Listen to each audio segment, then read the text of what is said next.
Welcome to our next lecture, present simple and present continuous tense, state and action verbs.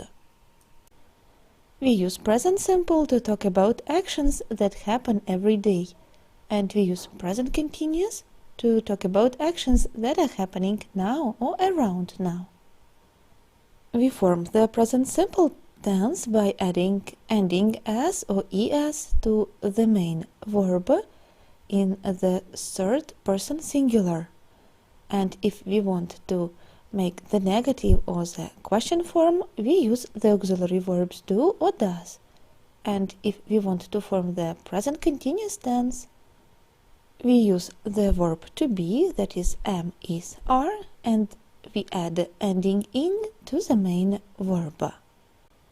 And now let's revise these two tenses. Put the verbs in the brackets in the correct present simple or present continuous form.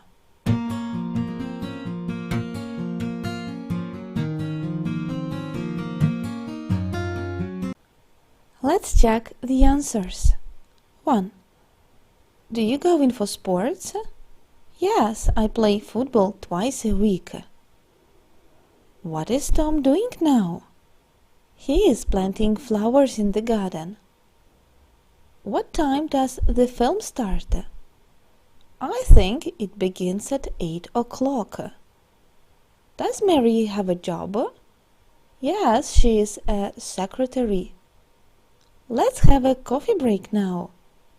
Not yet. I'm preparing for tomorrow's meeting. And now try to be very attentive, because we are going to talk about state verbs. They are verbs which describe a state and not an action. And what is very important, that they are not used in continuous tenses. I put all these verbs in several groups so that it became easier for you to remember them. The first group is emotions. The verbs are like, love, hate, prefer, enjoy.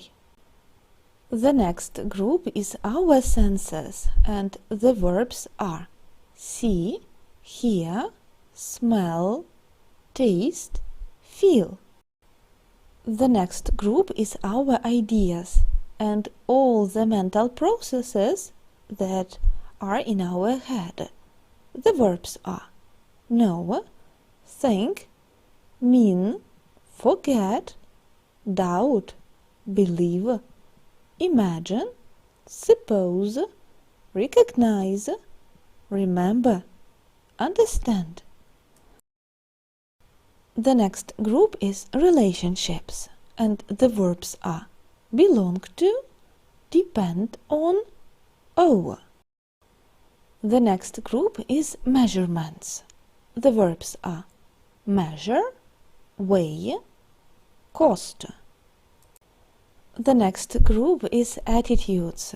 The verbs are hope, want, wish, need, prefer, appreciate. One more group is physical sensations, and the verbs are hurt, ache, itch. And the final group of state verbs is possessions and descriptions. The verbs are be, look, exist, seem, appear, own, have, sound, belong, possess.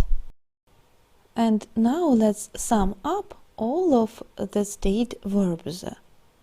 The first group is emotions, then we have senses, physical sensations, ideas, attitudes, relationships, possessions and descriptions, and measurements.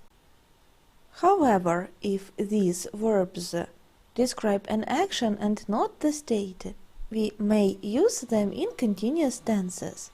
For example, I think she is French, and he is thinking hard about his future holidays. In the second sentence, the verb to think shows the action.